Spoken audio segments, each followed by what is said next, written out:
The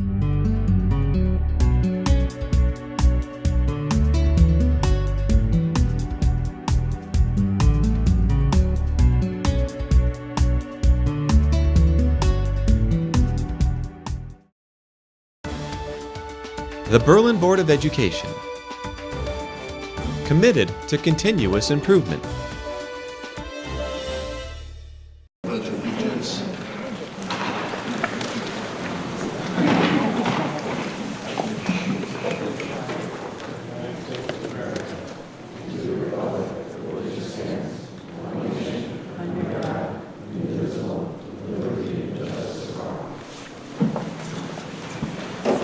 Roll call.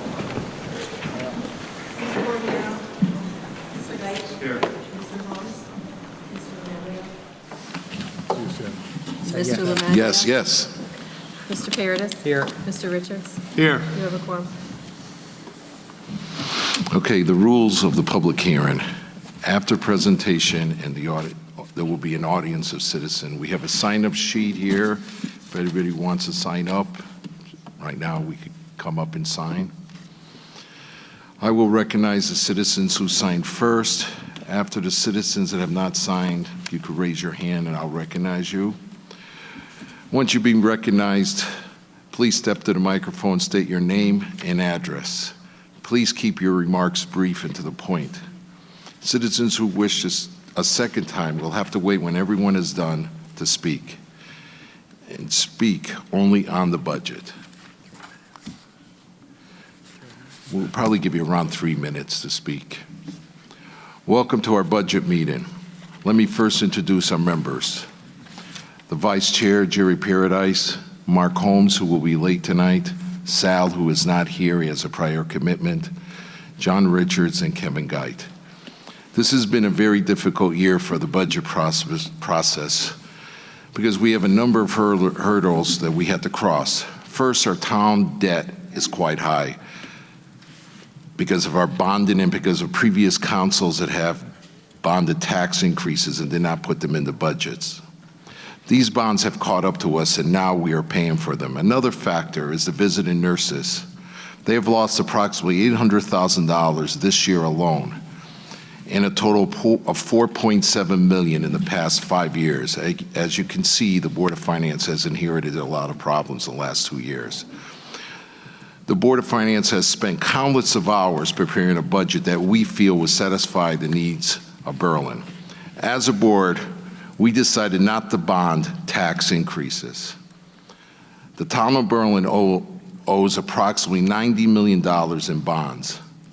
And for example, road paving, police cruisers, trucks for public works, general maintenance of our town properties should have been put in the general operating budget and not bonded as it was in the past, which by bonding this is going to pass the burden to the future Berlin residents.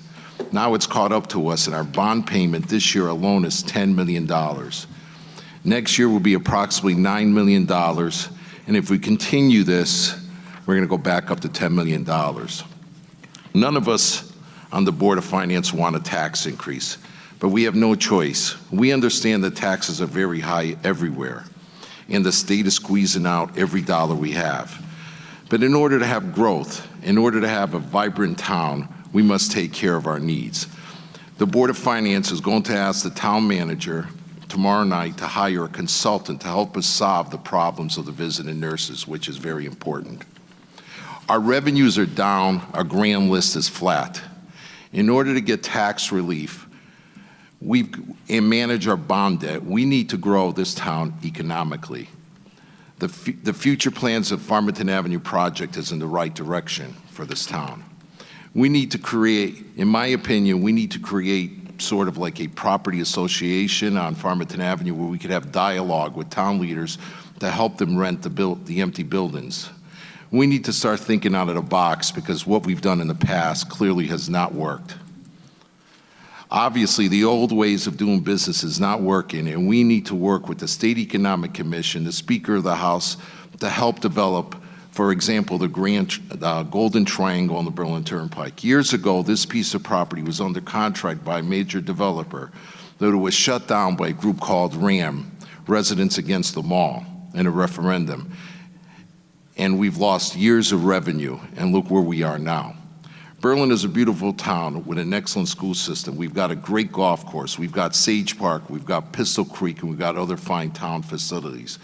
We need to set aside political rhetoric and work together to solve our financial debt and grow this town and bring in some revenue.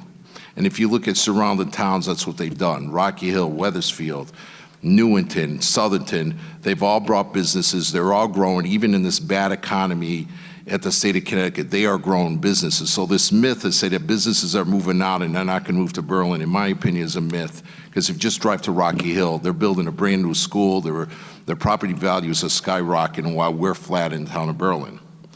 What we should do is start an economic revolution. And when our economic plans succeed, Berlin, the heart of the state, will be the envy of surrounding towns. So let's regain our spirit. Let's come together and let's work together. And now Mr. Town Manager will present the town budget.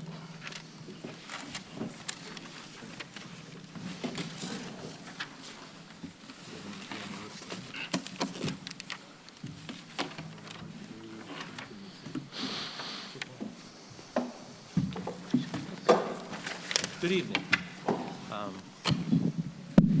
Good evening. The first slide, what we're doing is we're illustrating what the cost of the budget is proposed to the Board of Finance. At this point, the Board of Education has proposed a budget of $45.3 million. The general government side of the budget is at $47.4 million for a total of $92.7 million. The proposed increase is about $4.7 million, or a 5.4% increase. If adopted at its present proposal, it would yield a mill rate of 34.4 mills, an increase of 1.9 mills, or about 5.85%. The budget as proposed by both the Board of Education and the town are budgets that are put together in mind to service all of the community. We try to serve every resident fairly and equitably. We try to put together programs and maintain the programs that the town has come to expect and deserve.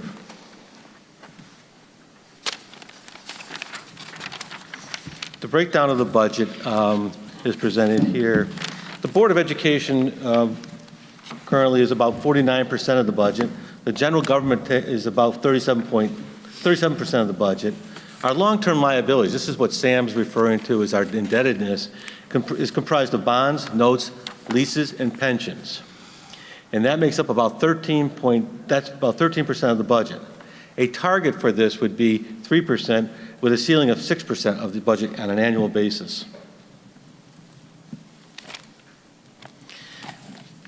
The charter changed a couple of years ago, and they've split the budget, so it's a bifurcated budget. When it's proposed to the town and they go to vote, you vote for both the Board of Education and the general government part of the budget. In this slide, we show that the Board of Education is about 45.3% of the budget. The town is about 37.9 million of the budget. There's an overlapping part of the budget which services both sides. That includes electricity, insurance, workers' compensation, facilities, nurses, crossing guards, school resource officers, debt service, capital, and financial auditing, and that's about $9.5 million.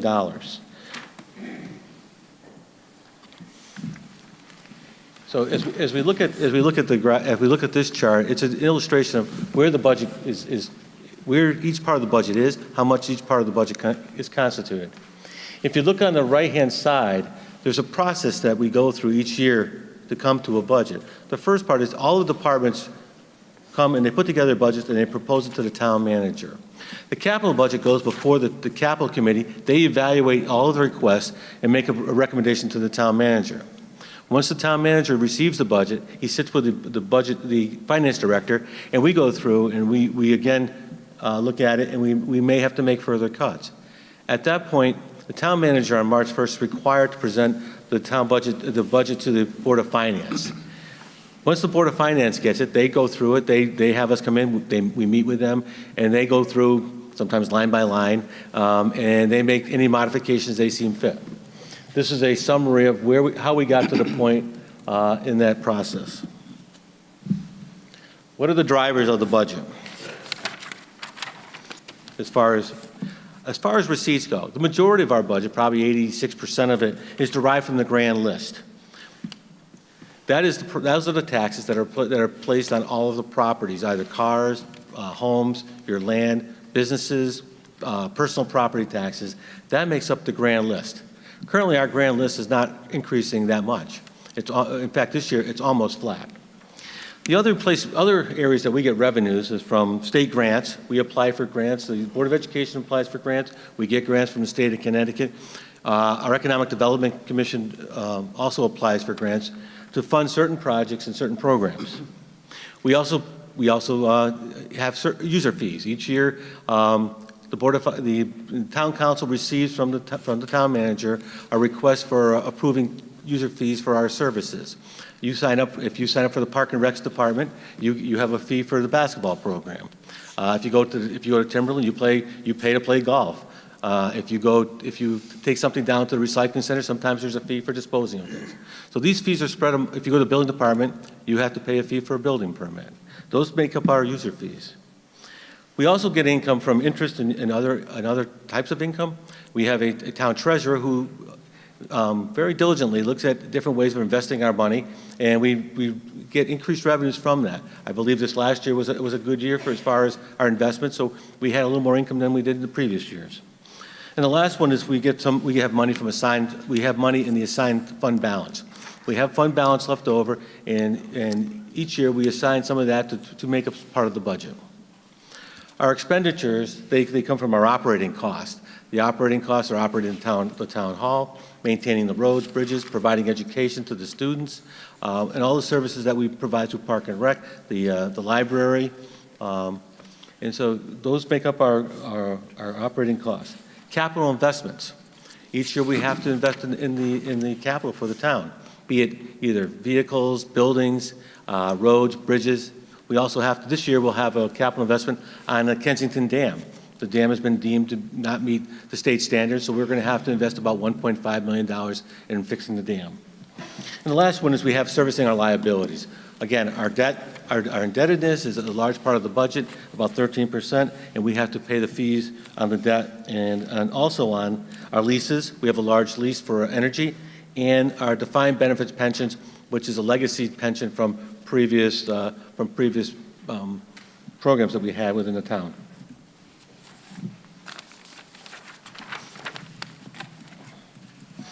The grand list,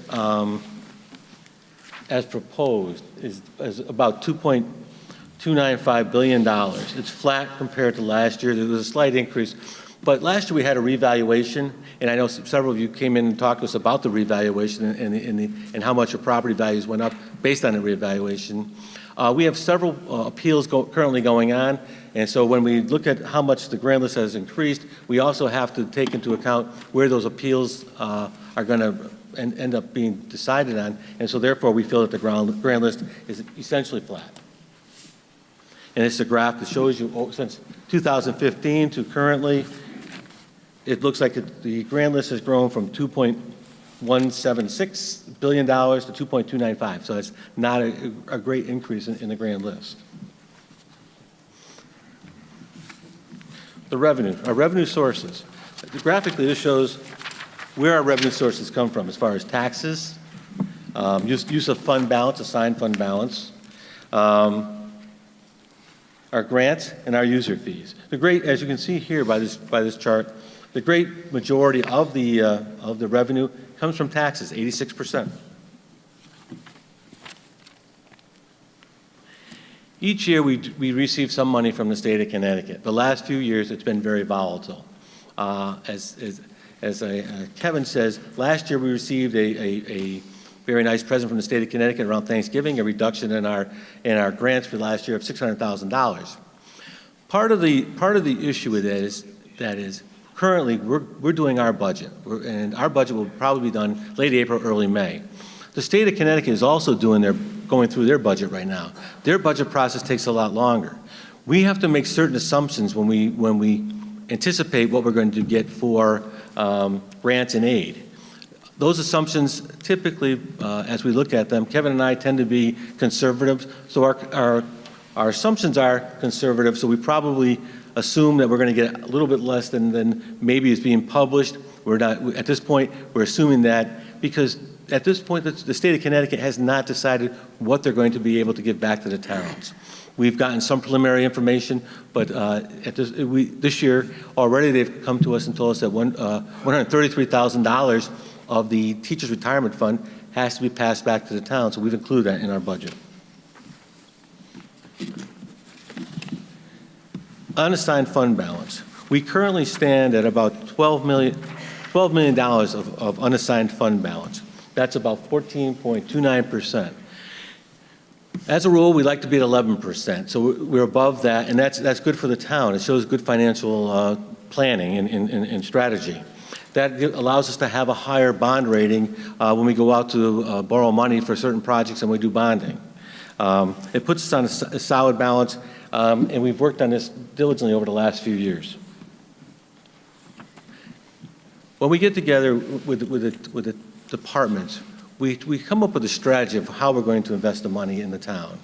We need a firm foundation. Kevin has put this in our budget presentation for the last couple of years, and it's one I think is very important to us as we plan and we evaluate requests for funding. Funding to us has to fit into one of these four boxes as far as priority. Our first priority is public safety. Town education. We want to make sure our education system meets the needs of our students and prepares our students to go on and have successful lives. Financial strength. We want to make sure the town is on firm footing.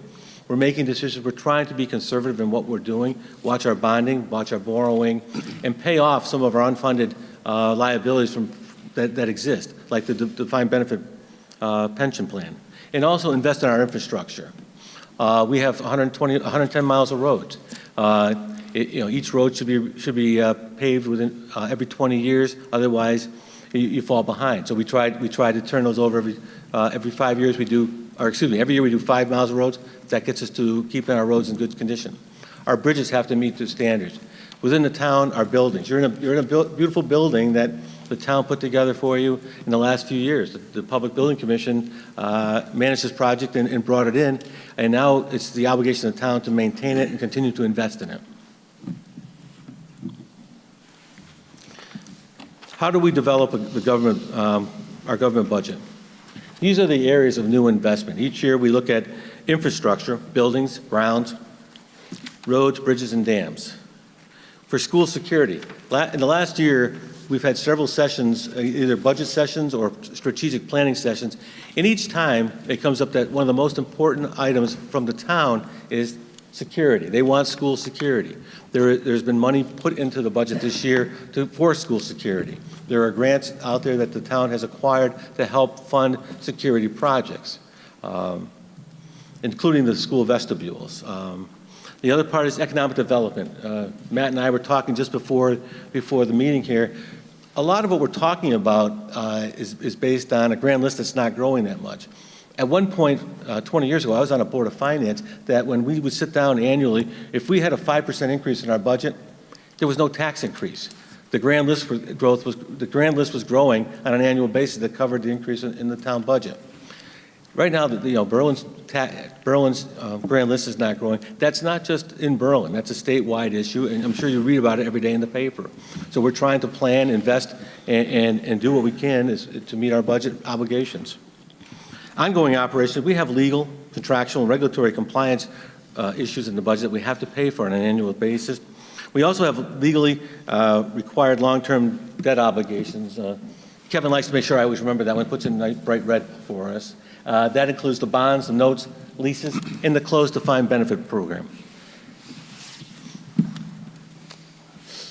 This is how the town's money is spent. We spend money, we put on the general budget side of the ledger. 11% goes toward the schools, 8% goes to health and human services. That's the VNA, that's the senior center, programs in that way. Parks, recreation, libraries, another 12%.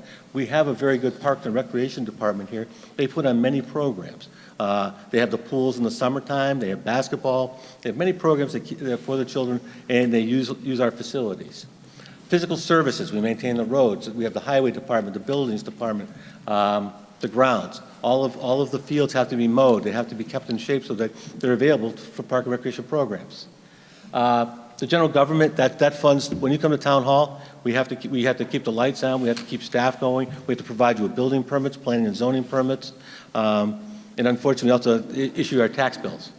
Community development, Chris Edge and our Economic Development Commission is working hard. They get 3% of the budget to try to develop and continue to move our town in the right way to increase the grand list. And lastly, public safety, not lastly, but as part of this public safety, that's the fire department, the police department, your EMS, and your ambulance.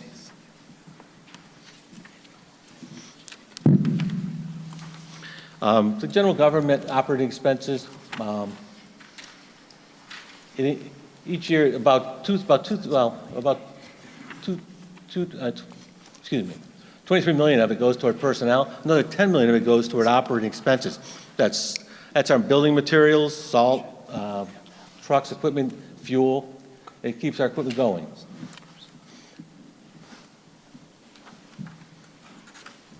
This year, our capital investments are about $791,000. It's a little less than last year, probably less than we would like, but in a tight budget year, as Sam said, we are in a tight budget year. We had to make decisions on how we're going to invest our money. Priorities this year on police vehicles, we are behind in investing in our police vehicles. When we say police vehicles, the vehicles that we replace with the police continue to be used by the town. It's not, once you replace a police vehicle, it doesn't get retired and sold. It gets passed down to other departments so that they can use it. And so that vehicle, by the time we are done with it, it's ready for the scrap heap. We try to sell and get a little bit back. Jim Simons does this every year for us. He looks at all the vehicles, sees where we need them, and which cars should be retired. We're asking for a handicapped door at the community center. As many of you know, we have a new elevator at the library and the community center. So many of the residents or seniors now enter the library by way of the community center. So we need a new, the door there is outdated. It's not in the best of conditions. We're looking at putting in a handicap door so that makes it more accessible to our seniors. Lightning detection. The golf course has a lightning detection system that's inoperable. And you no longer can buy any components for it.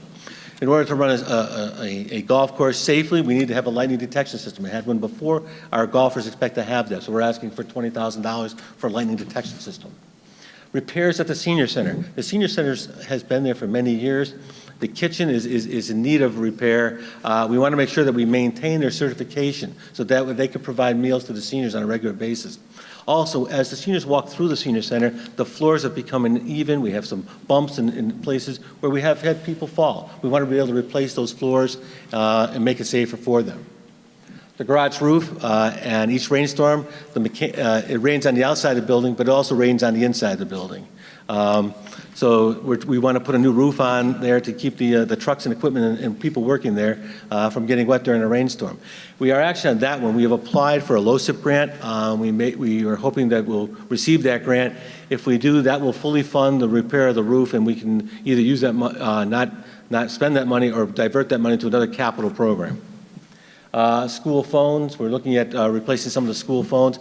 Last year, the Board of Education funded the replacement of phones at the McGee School. We are looking at some of the other schools because the systems are getting old and they don't talk together that well. So we're looking at funding a project for that. The highway vehicles, we need to replace a truck. Golf equipment, they need, I'm not sure if it's a mower or if it's an aerator, but we're looking at replacing a piece of equipment there this year, and the grounds department.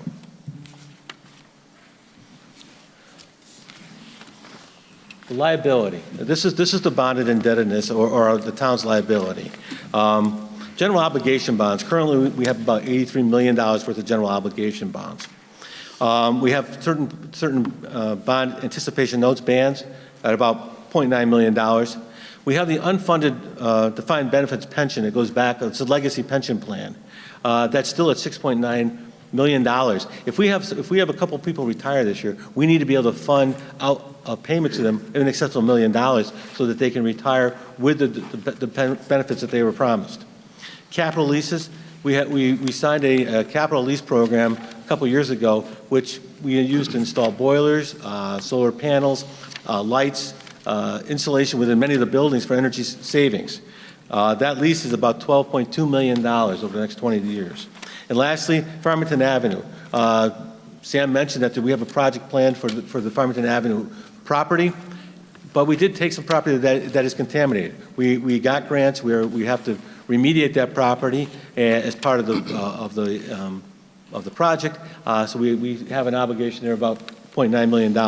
A total of $104 million, which is 113% of the proposed budget. Typically, what you would plan for is to have about 20% of your budget would be in indebtedness.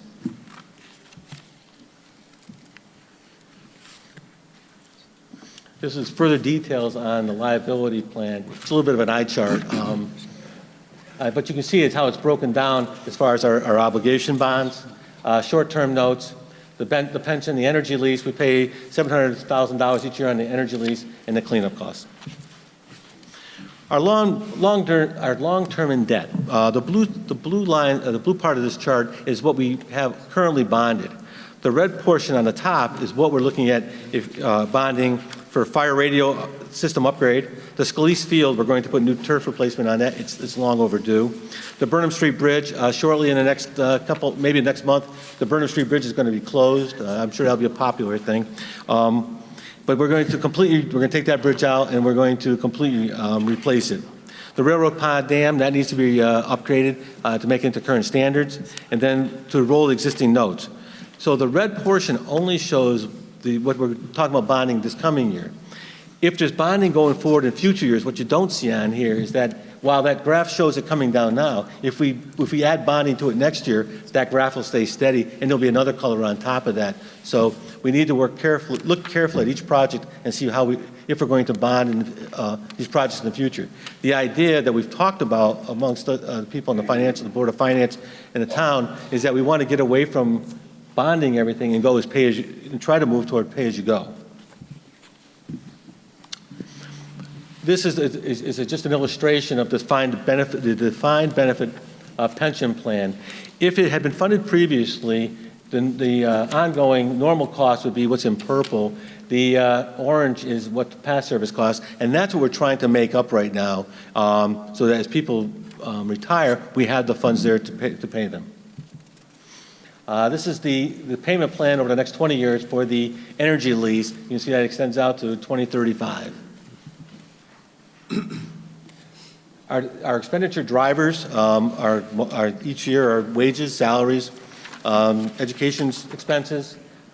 Refuse disposal went up this year. You're going to probably read a lot about this. In fact, I saw an email before we came tonight where they're going out for another bid on recyclables.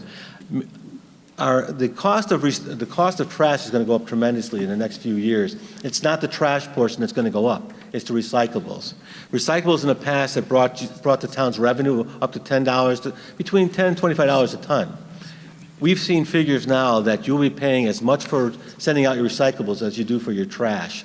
The recyclables market has collapsed, and therefore the cost is going to be passed back to the towns. We've put money in this year for the school security guards. You see $400,000. Again, the town, in previous meetings, you've asked for security at the schools. We feel it's a high priority. We've put money into the budget for that. And then we have increase in health insurance. And then we've also shown the teacher retirement system contribution, $134,000.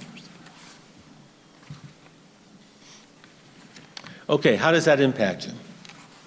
If you look at this, in fiscal year 2019, if you had a house with a market value of $250,000, assessed at $175,000 at 70%, the mill rate at 32.5, the tax bill would be $5,688. If this budget was to be approved as presented tonight, the same house assessed at the same value with a mill rate of 34.4 would yield a tax bill of $6,020, or an increase of about 5.8%. The change is annually about $333, $28 a month, or $6 a week. In summary, the proposed budget funds school security. That's been, that's something that's a priority. We tried to maintain the current services and programs at the level that the town has come to expect. It makes limited but critical capital investments. We're looking at cars, roofs, some buildings. It makes necessary contributions to the closed pension fund. We are trying to pay that down, so that will go away in the next few years if we continue to invest and put money into that fund. It addresses declining state grants. We're trying to take that into account. We're planning that there is going to be a decrease in the money that we get from the state. It maintains the tight expenditure controls. In your package, if you get a package from us, there is an outline of the Water Control Commission's budget. I think if you're part of the Berlin Water Control, it's only for the Berlin Water Control, not for Kensington or Worthington. This you can see where they're how they balance their budget, and you probably saw that you got an increase this year because they're trying to also invest into their system, line their pipes, and upgrade their pump stations. So where do we go from here? Tonight we have our presentation. Tomorrow night the Board of Finance will meet in the Doc McIntosh room. They're going to take all of your comments into account, the presentations that both the town and the Board of Education are going to make tonight. They're going to look back at the budget, and they're going to vote and make a recommendation to the town council on a budget to go forward. The town council has 5 days to act on that budget. They will be meeting on Monday, April 1st, to review the budget and discuss it and to see what they would like to do with it. On April 2nd, they have their normal meeting. It's at 1:30 in the afternoon at the Senior Center. And I want to make that point. It's not at 7 o'clock at night. It's at 1:30 at the Senior Center next Tuesday. They will be discussing again, and they may possibly taking a vote. If they do not and they want to go one more day to review it, they have until Wednesday, and they have a meeting scheduled for Wednesday, if necessary, to vote on the budget. They can either accept it as presented, they can reduce it, make cuts, or they can reject it, which if it is rejected, they have to have a meeting immediately afterwards with the Board of Finance to work on a budget, and the joint group has to have 9 people vote in favor of it. The budget referendum is now scheduled for April 30th. And with that, I thank you for your time, and I'll turn it over to Matt and the Board of Education.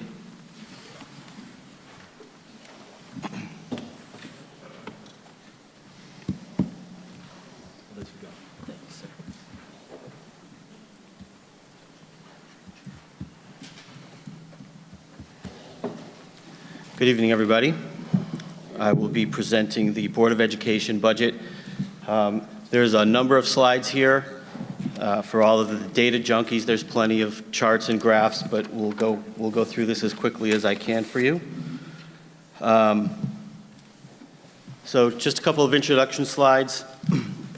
We adopted a new, for lack of a better term, slogan for for the Board of Education. It starts with purpose, passion, and pride. Purpose, we look to build shared understanding of and commitment to student achievement of the Berlin learner outcomes. Passion, as a district, we cultivate a strong learning culture for both educators and students. And pride, as a district, we strive to enhance community partnerships to support student learning. We're very proud of our schools. You should be proud of your schools. They've accomplished some great things. SAT scores last year in mathematics, Berlin was ranked #1 in our DIRG, our district reference group. In other words, communities of the same size and demographic. Our SAT scores in reading and writing, we were 4th in our DIRG. In our AP exams, we had 386 taken. 84% with scores 3 or above, which means those with a 3 or above on an AP exam means that they qualify for college credit as they move on. And most recently, Willard Elementary School has been named a school of distinction. So again, we have a good, solid school system. We're proud of it. We're looking to maintain it. And as we go through this budget, you'll see that those were some of the requests that the superintendent brought forth for us. And our budget reflects a commitment of the community to invest in the future for our children. The erosion of funding for education challenges the sustainability of Berlin as a competitive school district with rich educational and extracurricular opportunities for our students. So there's my overview. We'll now move to the numbers. This is a graph of the superintendent's proposed budget. His budget was $46,177,844. Of that, 2.3% of it is contractual obligations. Those are the contracts that we've entered with our administrators, our paraprofessionals, our custodians, and our teachers. That alone is $985,000 that is set to move forward. Roughly 2.3% of the superintendent's overall recommended budget. Contracted services at $364,000. $300,000 of that is the ESS program that we've talked about over the we've run it now, this is our 4th year, Brian, is that right? We're 4 years now, correct? 3, 4? This is our 4th year coming. We're proposing our 4th year. Each year, we have funded that with dollars that have come out of the end of the year funds because it's been taken out of the budget due to budget reductions. And you will see later that we are proposing that again. Transportation is up 122, utilities is up 122,000. That is our electricity, gas, heat, and so forth, what it takes to operate the schools. Tuitions, at $557,000. That's an increase over what already is in place there. This is our special education tuitions, also tuitions to magnet schools that the district is responsible to pay for. And then last is, the last blue section there is requested new staff requests. Now, I want to be clear that not everything in this category is new staff. It's existing staff that perhaps we put a stipend on because they became coordinators for a department, or in the particular case of some paraprofessionals that were cut out of last year's budget, we lost a arbitration mediation suit with the state, and we were forced to bring them back on board.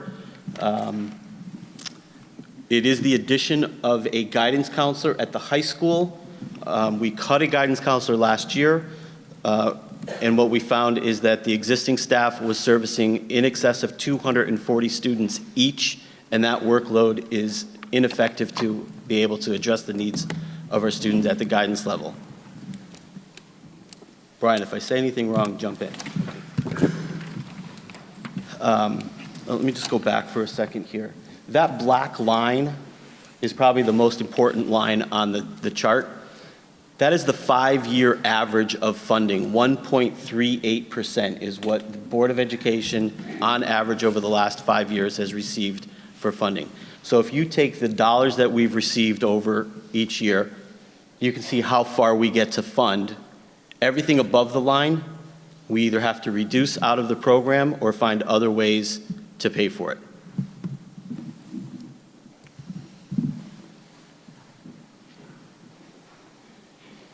So last week at the Board of Finance meeting, they reduced the Board of Education's budget request by $1.3 million. In order for us to find $1.3 million worth of reductions, we asked Brian Benigni, the superintendent, to go back, look at the budget, and let's look and see what it is that we can reduce. Now, keep in mind, for the last 5 years, we have been reducing staff, we've been reducing programs, we've been reducing support. So, right now, what Brian has brought forth to the Board of Education is certified salaries and employee benefits of about $500,000. That's roughly six teachers for next year. Tuition and transportation. If you can see side by side, we had budgeted $557,000 worth of increases. Most of that is for special education students that have already been identified, but we are optimistic that perhaps they won't need the services as extensive as initially thought, and we are taking $400,000 out of tuition and the associated transportation for those students. Contracted services, once again this year, we're going to take ESS out of our budget in hopes to fund it at the end of this school year. If we do not have the funds for that, then it will not run next year. And then supplies, textbooks, materials, district-wide, Brian is made the commitment that he's going to manage $100,000 out of that already. Keep in mind that we've already reduced supplies, textbooks, materials, and so forth, 10% across the board. And that piece of the budget is such a small piece to manage. When you're talking about a budget that's 77 to 80% people, supplies make up a very small slice. I can tell you one thing already is our Nutmeg TV will not be part of our broadcasting next year, although we will be working with the high school to live stream it through our website. So you'll still be able to watch for those few that do watch. It just won't be through Nutmeg TV. I talked earlier about the new staff requests. This is simply, those highlighted in blue are those areas that I talked about that received, that made it into the budget, with the exception of the paraprofessionals that were brought back on full-time this year. So you can see that we have World Language Department supervisors, a CTE coordinator, a PE and health coordinator, fine arts coordinator, an internship and student leadership coordinator. Those are all stipends. They're not people. They're simply stipends to an existing position. We did add one school counselor, and we brought in a business office secretary at 14 hours a week because we reduced secretarial staff last year, and Brian found that the workload was too much for the existing staff.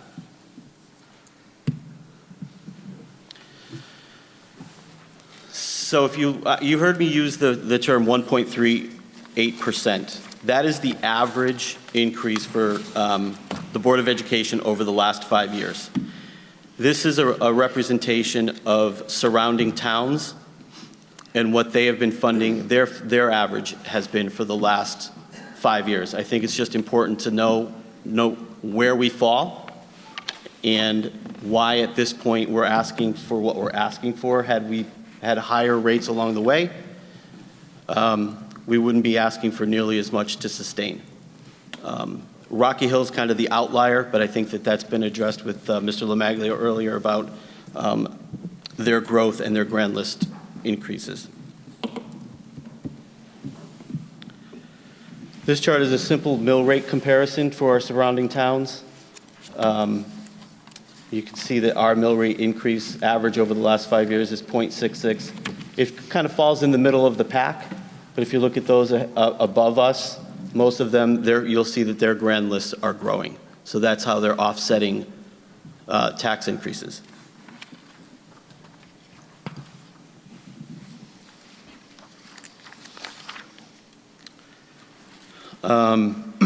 So this slide is just an indication of what essentially how towns value their education. So while our mill rate is 0.66%, average over 5 years, our average increases to the boards of education has been at 1.38. If you look at Farmington at 0.62% mill rate increase, they're allocating 3% of that to their Board of Education. It's simply a representation of mill rates versus what's being allocated to boards of education, and that we're not keeping up.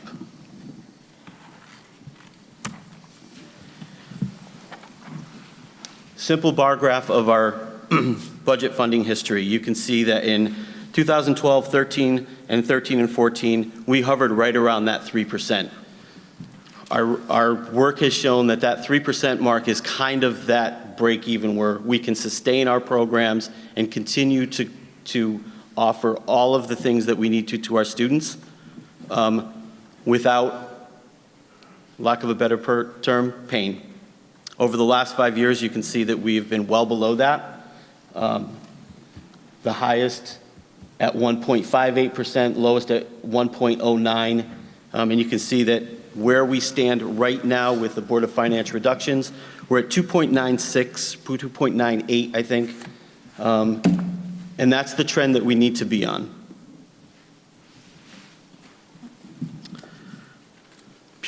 Per pupil expenditures, you hear us talk about this all the time. Berlin's per pupil expenditure at $16,457 per pupil, while the state average is $18,243. To be honest, this does become a difficult comparison because we have to keep in mind what the large cities and how they fall into play here. But if you look at the next chart, this is the one that concerns me. 5 years ago, the gap was much, much closer, and it's continuing to grow apart like a funnel. And the more it grows apart, the more difficult it is for us to give our opportunities to our students.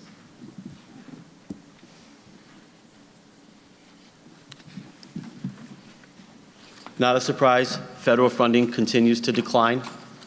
Same information came from Mr. Healy on the town side.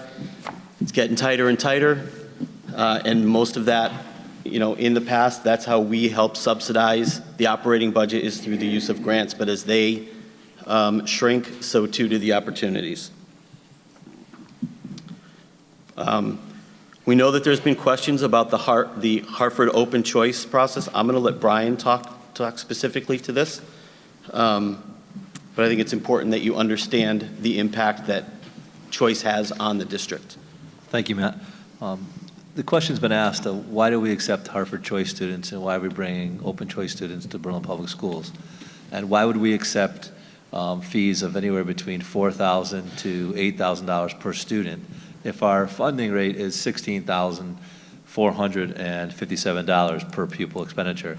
The answer to that is that we have been using those choice funds to offset the budget deficit.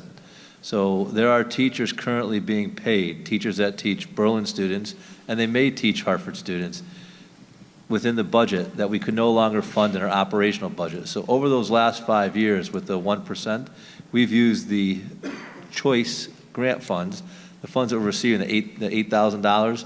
We've been in a range from $4,000 to $8,000. We're currently at 4.65%, which means that we receive $8,000 per student. The difference is we decide, myself makes a recommendation to the board, how many students to accept annually, and we also decide what grade level to accept those students into. That being the case, next year we're accepting 14 students. 13 will be at the kindergarten level. 1 is a sibling of a kindergarten student who would be in 7th grade. So moving forward, we'd like to maintain the 4% because we need the funding to staff our classrooms. That being said, if the public feels that it's not the appropriate program for Berlin, the real question is how do we make up the difference? But to speak to you candidly, I meet every other year with the group, elementary, middle school, and high school separately, and I have a focus interview with them and I have some lunch with them. The students, and think about sending a student who's 5 years old on a bus, 45 minutes each way for an education. Most of the students really appreciate being here from the elementary all the way to the high school. And the high school students will say, we came in, we felt very stupid. We felt two grade levels behind. The teachers here care. I know I'm going to be successful in life. I mean, it has a big impact. But more importantly, I just want the public to know that how the funding works. And let's just say that a student, because it's a lottery, we don't get to pick which students we want. If a student happens to have special needs, Berlin does not pay for those special services. Berlin's liability stops with the $8,000. Everything beyond that is paid for by Hartford. So if there was a student that was attending Berlin Public Schools and they were identified as special education for whatever services they needed, Hartford would pick up anything over $8,000. So if a student was in the district and needed a one-to-one paraprofessional, Hartford would pay for that paraprofessional minus the $8,000. So, a student who might need an outplacement, Hartford would pay for that outplacement. So Berlin's liability is really the $8,000 that we receive. think I covered. I think you got it. Yep. And on the second page, Matt, if you just go to the second one, just over the last 5 years, what were the numbers and what do we look to accept this year? I know I shared with that where we're looking to stay. So we hope to stay at the 4% mark. The 4% mark allows us to have $8,000 per student. One of the issues we took in a number of students last year, actually 51 students, and the rationale behind taking the students, if we did not take in a large number of students, we potentially would have fell to the 2% mark, which is $4,000 per student, and there would have been a huge deficit within the budget. And I hate to say it that way, but you know, that's the dollars that are tied to the choice students are important to our budget. The other piece is when we take in the students, that differential, just to make sure I'm clear here, the differential between taking in the students, where the students are placed, we look at the number of students at any grade level. So we're not hiring an additional teacher because we're taking 13 kindergarten students. If that was the case, we wouldn't do that. So if a classroom has 13 students and we add 2 choice students to it, we're not adding another teacher. So we're already paying that teacher's salary, but yet we're gaining $16,000 in the budget, if that makes sense. So that's why we don't have to, we look at, it's not the actual per pupil expenditure that you see posted when it's a choice student. Thank you. Thank you, Brian. We talked about state funding. Grants overall have been decreasing, although this slide will show that we have a huge jump, and that is because of the choice grant. Last year, with the addition of those students, we moved from being a reimbursement rate of $6,000 to a reimbursement rate of $8,000, and that goes all the way back to student 1, not just the incremental difference.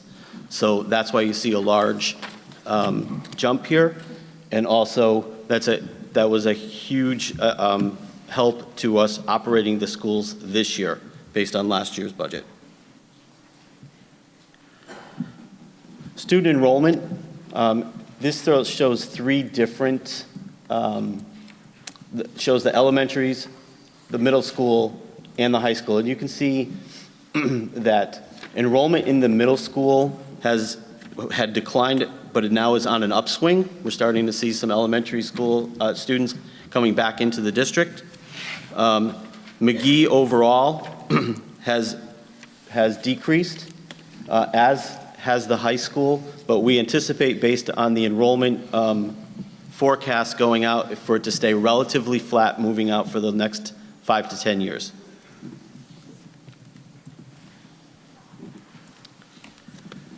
This is what our class sizes look like.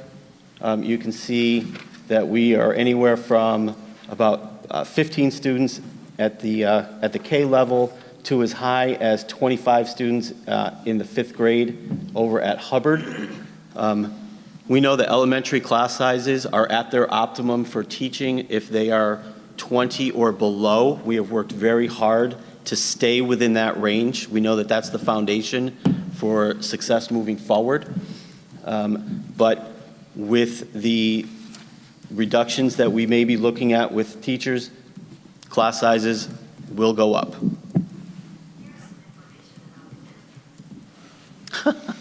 Somebody's Googling something out there.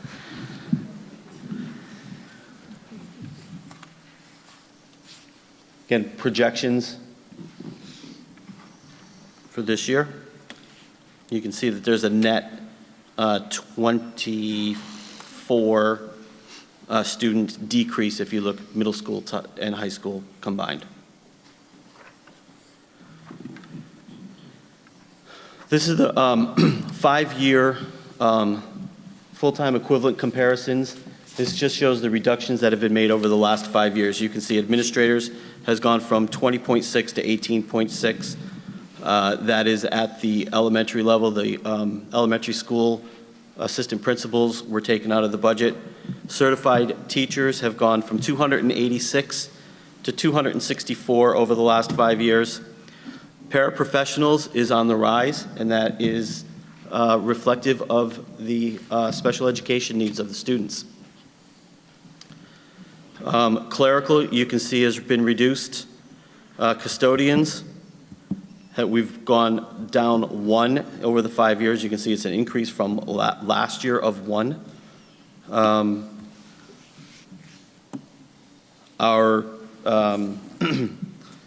food service folks, it's a net half-person change if you add the cook managers and the food service. And then unaffiliated has also been reduced over time. So as I said earlier, we have made reductions over the last 5 years as not only enrollments have decreased, but so too have budgets. And with that, we've taken appropriate action. So what's the impact of further reductions? If the Board of Education budget is reduced below the 2.98%, the Board of Education will have no alternative to make reductions that will negatively impact programs, learning experiences, and opportunities for our students.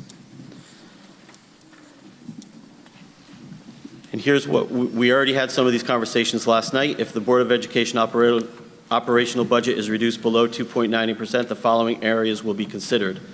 The elimination of McGee sports at the middle school, the elimination of freshman sports, reduction of JV sports. What I mean by that is abbreviated seasons. Elimination of clubs and activities funded by stipends. That would be K through 12. Reduction or elimination of co-curricular activities, K through 12. The institution of fees. Parking fees at BHS. Pay to participate for co-curriculars, perhaps lack of a better term, tuition for the preschool pure models, reductions in teachers and administrators. We've already put on the board 6 teachers, which will lead to increased class sizes, the number of electives at the high school and exploratories at McGee, and a reduction and the elimination of media specialists and tech integration teachers.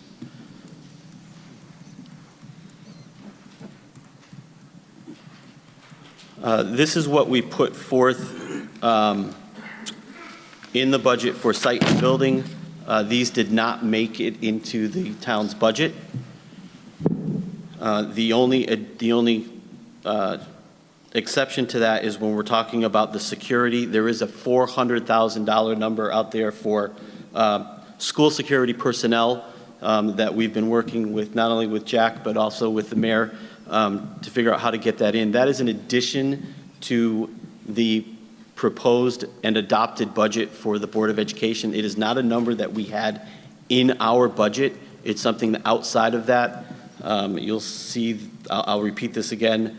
The Board of Education does not feel that we should need to choose between teachers or security. It should be teachers and security. They are of equal importance. Capital equipment, these are dollars that were requested for each of the schools for special education. And this year we put all of our technology in the capital equipment category. Again, this did not make it into the town's budget for consideration. School security, this is what I was just talking about.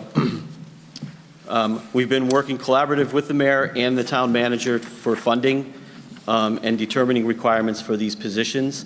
We've had a lot of conversation. We've done some surveys with the town, and we are working to move that forward. It has always been our understanding that the funds would be in addition to the operational budget or reside in a town account, which is, I think, where it sits right now. Depends on what day we're talking about. And then it would be transferred over to the BOE at a later date. Perhaps that's already happened. Jack's giving me the heads up. He's giving me the yes. But again, we do not believe that a choice should have to be made between eliminating teachers and hiring security staff.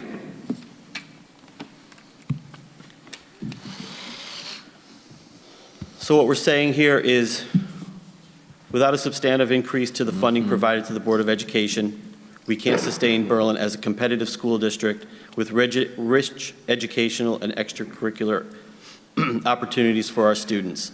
For any of you who have students who are headed to college, you know that one of the very first things all applications now is, what are you doing besides your grades?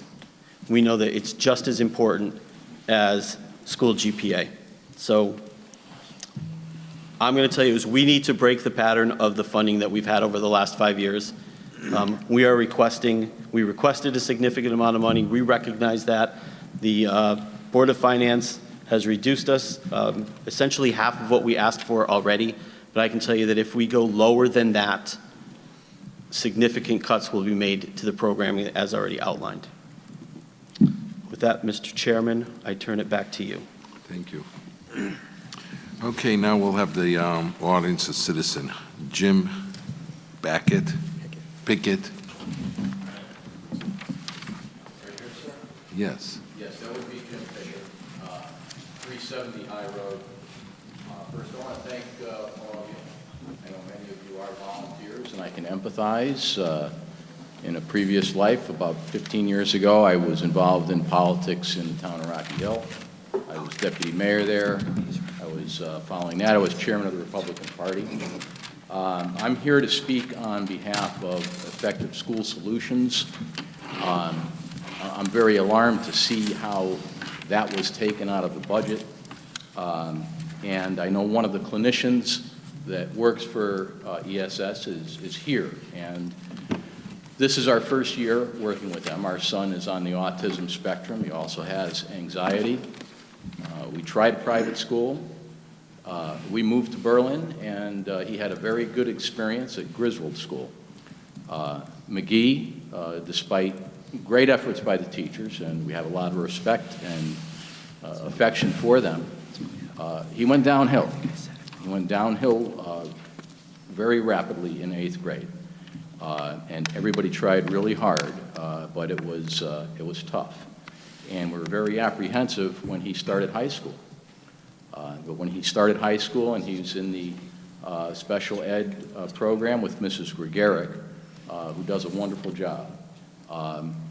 But the program wouldn't be effective for our son if it wasn't for the clinicians at ESS.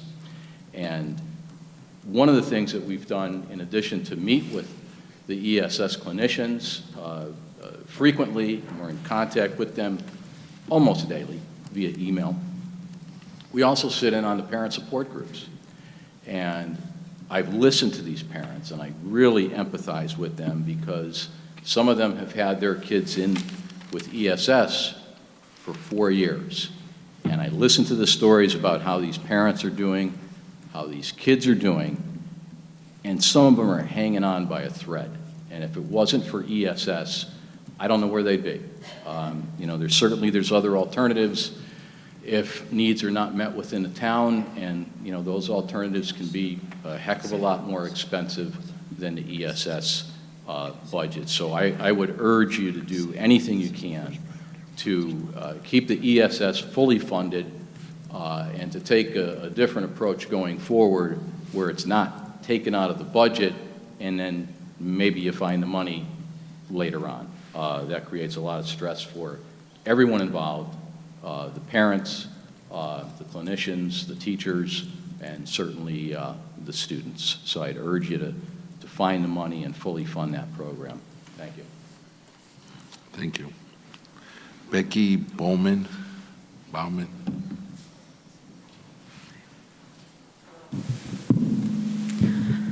My name is Becky Bowman. I live at 214 Deerfield Drive. I've been teaching over at Griswold Elementary School as a special education teacher since 2008. My husband and I were so impressed that we then bought a house 4 months later and decided this is where we're going to raise our children. I have 2 kids that go to Willard School, and we couldn't be happier with the program that they get over there. My concern is that since I've started in education, the needs of students and education has drastically changed. It's more difficult to meet the needs of learners, both academically and their social emotional needs. Looking at where we are in comparison to other towns, it's concerning that we're not giving them what they need. They deserve more, and I think, quite frankly, we need to give them more. If we're looking to develop a well-rounded child, we need to look at the academic supports, but we need to look at the social emotional supports. We need to look at the fact that they need music, they need art, they need technology, they need a lot in order to keep up, and so that when they go out into the world, that they're ready and they're prepared, and Berlin Public Schools gave them the best that they could give them. So, we can sit here and say we want what's best for our children, and we can say that, but I think we need to prove that, and we need to prove that through, through what we're looking for in the budget. Thank you. Thank you, Mrs. Rosemary Goodwin.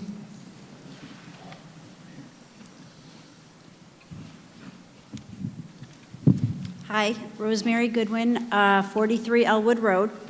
I've been employed here in Berlin in the school system for the past 24 years as a speech pathologist at Griswold School. I'm a coworker with Becky. My 3 children have attended the school system here. They've benefited from all there was to offer in Berlin. They've taken AP courses, they've been involved in upbeat, band, plays, musicals, art, sports, you name it, they've done it. These opportunities help them achieve their goals for college. Just like Mr. Tenza said, college is just not about your GPA. It's about the opportunities that you have to give back to your community and be part of your community. Each of them attended the top school of their choice, and they're continuing with those opportunities that they had here. They're continuing with them in college. All the extracurricular activities that started right here in Berlin. My oldest daughter has come full circle. She is now serving as her 2nd year of the head coach of the Berlin High School lacrosse team. She's enjoying it. Another alumni has joined her as the assistant coach, so she's continuing to benefit from the leadership skills and her academics and sports skills and all the opportunities that she had here, and she's giving back to the community.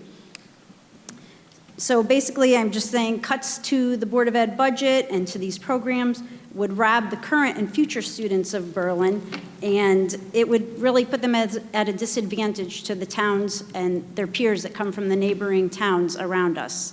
Also speaking from my role as a speech pathologist, like Becky said, the needs of the students have changed. There's many more students who need social and emotional support as well as academic supports.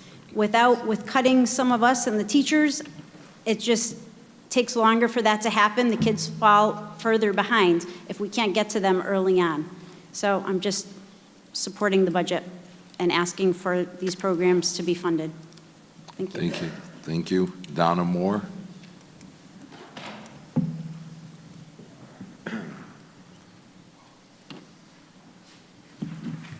Donna Moore, 215 Rosewood Lane. I'm here on behalf of the Berlin Public Library. I'm chairperson of the library board. At a time that many refer to us as the digital age, many feel that the libraries are becoming obsolete. I would like to share with you our data for the past year, which shows that's just not true in the town of Berlin. We have over 96,000 items in our collection, consisting of 82,000 books, of which 26,000 are children's books. 93,701 patrons visited our library this past year.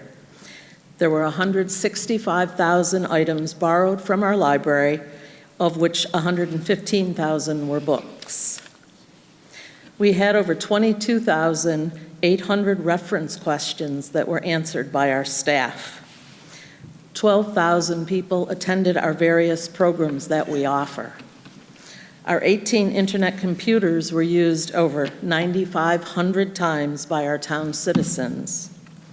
In addition, we perform other services such as passports, notary service, test proctoring, computer assistance, job search assistance, and after-hours high school exam study times. We offer movies, a number of book clubs, tax preparation assistance, and talks by authors. We offer many programs for both children and adults. This is just a few of the many offerings we provide to our townspeople. When one considers all the quality items and services that we provide to our citizens and the quality of life we add to them in our community, the fact that we are able to do so at just 1.1% of our total municipal budget is simply amazing. I cannot imagine another 1.1% of our municipal budget having such a positive impact on so many of our citizens in the town. Our budget cut is already impacting our streaming services, movies that we show on Fridays, and the purchasing of DVDs and Blu-ray. If our budget is further reduced, the realities are that we could be looking at a reduction in our daily operating hours or possibly even being forced to close for a day or two during the week.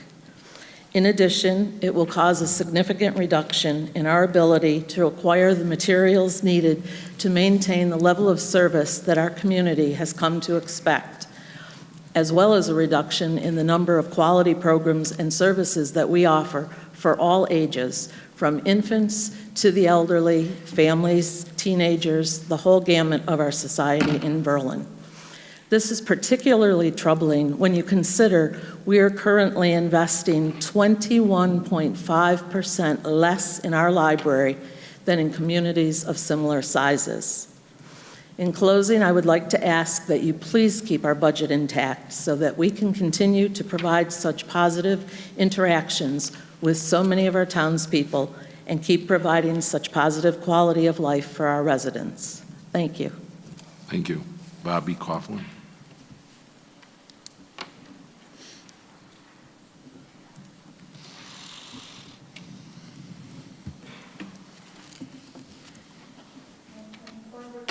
I live at 259 Alling Street.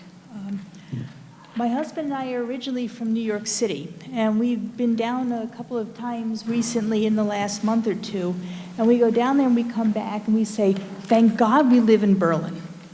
We have a wonderful quality of life here in Berlin, and that does require money to sustain it. I'm particularly interested in sustaining the quality of our education and our library, because we live in a democracy, and a democracy requires a well-educated populace. You can't have that without a good education system and without a library. But there's a whole bunch of other things, as has been presented, that goes into this. And sometimes we talk about excessive government spending. No one wants a tax increase. But sometimes people think about excessive government spending as what I don't need. My children have just pointed out to me that at 66, I'm now a senior citizen. This is a bit of a shock, because I don't really see it that way. But I'm going to have different needs as an older person than I did when I was younger.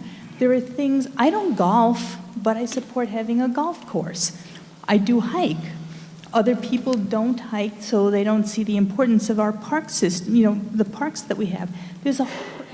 Everything goes into the quality of life, and we have to have a little bit of a tax increase in order to support that. I'm looking at this and I'm seeing that for a house that's $250,000, an average house apparently, you're talking about less than $1 a day to support the quality of life that we have here in this town. I think this is a budget that shows a great deal of moderation, and I really support maintaining the budget for the Board of Education, for the library, and for everything else for less than $1 a day for the quality of life we have here in Berlin. Thank you. Paul Kowalski.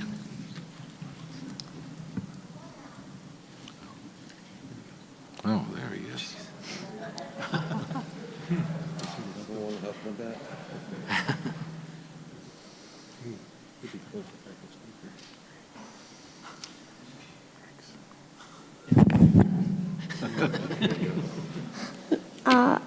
In 97 Farmington Avenue, and I think the library budget shouldn't be cut because some workers there might be fired, and they're very kind. If there's a budget cut, I think learning might be harder. Like, I could do my homework there and everything.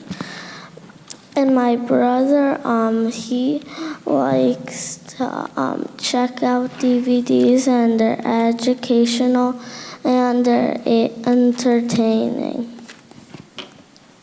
Thank you.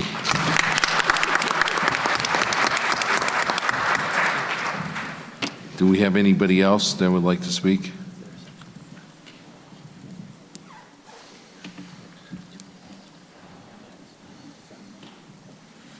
Hi, my name is Erin Pickett, and I'm at 43 Sawmill Drive.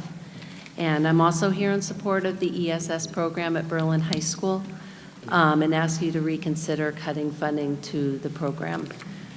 In case you guys don't really know what ESS is, it's essentially an intensive counseling program at Berlin High School where kids who have severe anxiety, depression, autism, and ADHD can receive daily one-on-one therapy with the counselors Drew and Amy at Berlin High School. And they can do that while maintaining their academics at the school, which is incredible. So instead of having to take our kids out of school, go see a counselor, come back, miss a few classes, they can do that in the school, and they get a better trust and sense of the counselors there because they're seeing them every day. So it has made a huge difference for many of the kids in the program, including our son. We're extremely lucky to have ESS at Berlin High School, and we're super happy to be at Berlin High School because of it. This is our son's first year at the high school, and the first year he's been in the ESS program, and I can't tell you what a difference it has made in his emotional well-being and his academic success in school. Before we were, going to regular school, we went to the middle school, which was fantastic. We loved it. But he was having to go outside for, help for counseling and things like that. This year we've been able to keep him in the school and do it at school, and he's really made close friends with Amy and Drew there and has really been able to break through and talk about his problems, and it's made a huge success for him. And also being around other classmates who have the same problem that he sees every day is really helpful for all of them. We attribute his success to the daily contact he has with his counselors, Amy and Drew, the group counseling, the one-on-one counseling we receive through the ESS program. If it wasn't for this program, we wouldn't be able to stay at Berlin in the town we love. He wouldn't be able to interact with the kids he's grown up with all these years, being at Berlin and Griswold and McGee and now Berlin High School. And we certainly wouldn't have made such great progress that we have with our son this year. So we want to thank the ESS program at Berlin High School for having this program. And again, I ask you to please reconsider cutting the program, and please don't cut funding for our children's mental health. Thank you very much. Thank you. Do we have anybody else that would like to speak?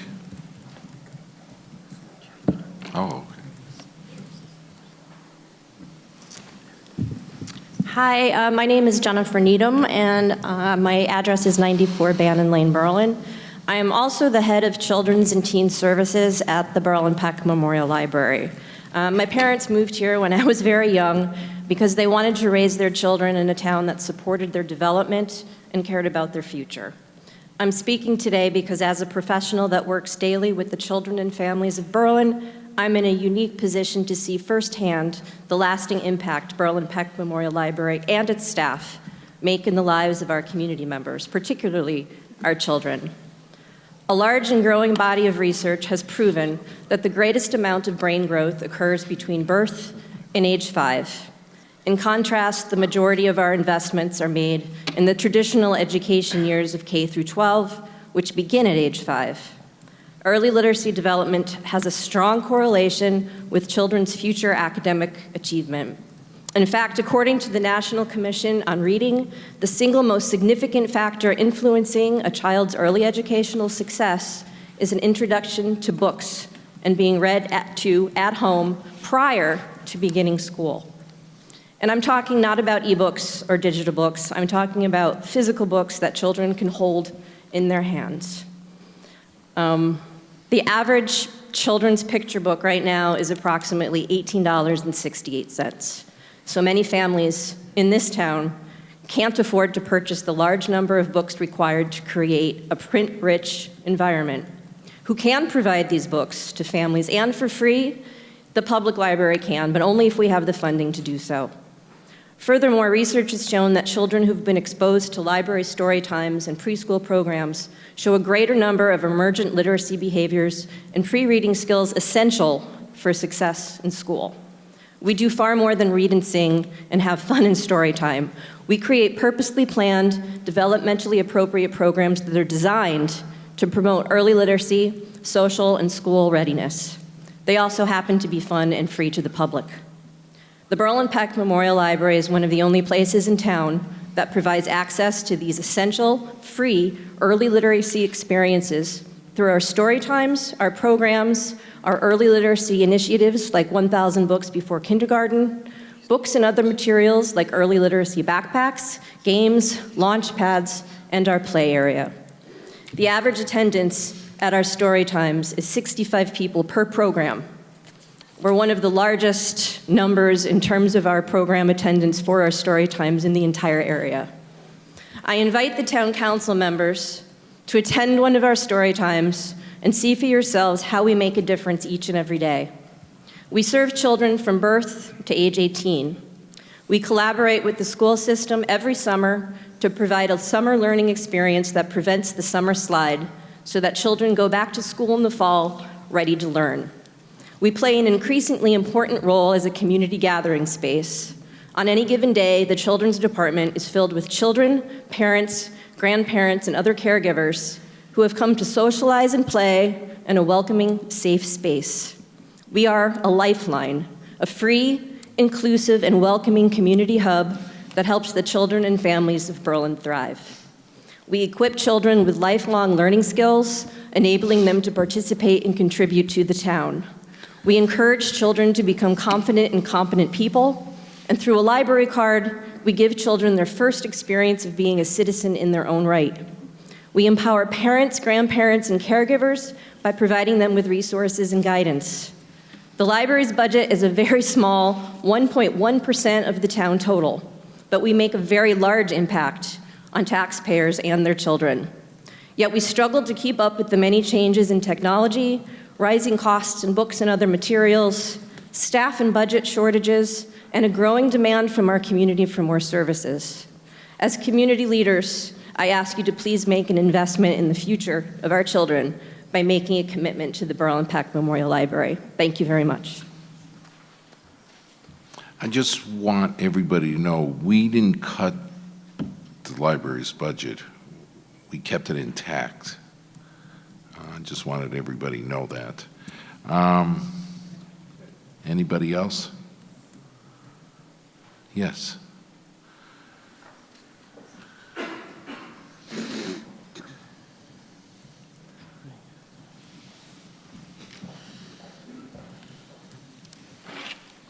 Joanne Stetson, 188 Stony Mill Lane. I am a Democratic town councilor in this town, but I am also a parent.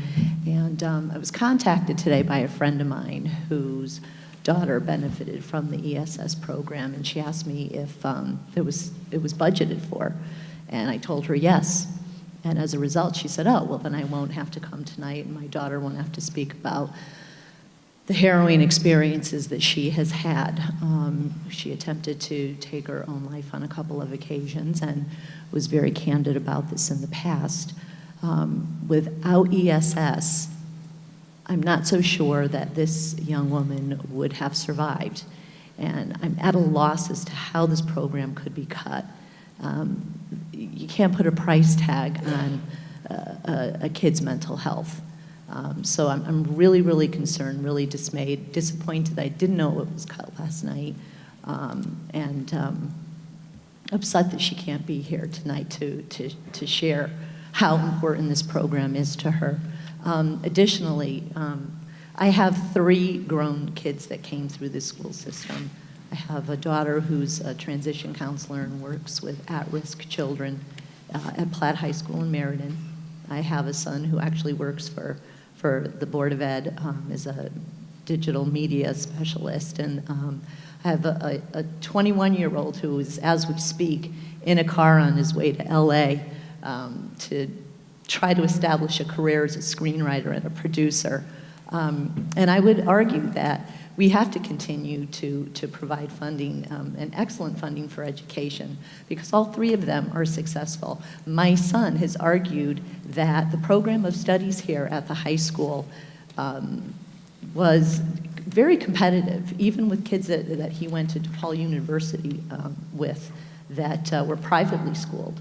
So I'm very disturbed to hear about some of the cuts to the Board of Ed and to ESS. And I would urge you to fund adequately. Thank you. Thank you. Anybody else? Oh, okay, Mr. Jordner.